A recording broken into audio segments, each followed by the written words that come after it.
wala salamata min kalami nnas. Hii ndio sifa ya dunia.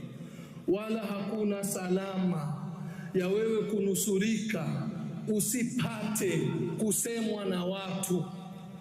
Watu ni kawaida, lazima waseme.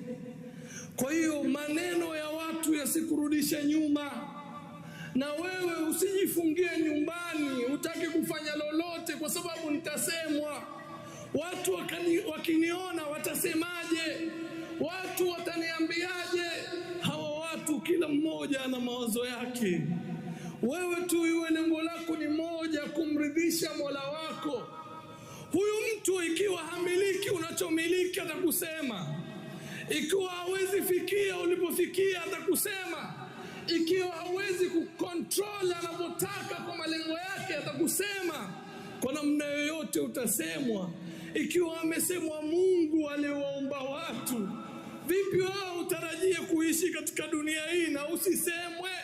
La salamata min kalami nnas, hakuna salama kwa maneno yao.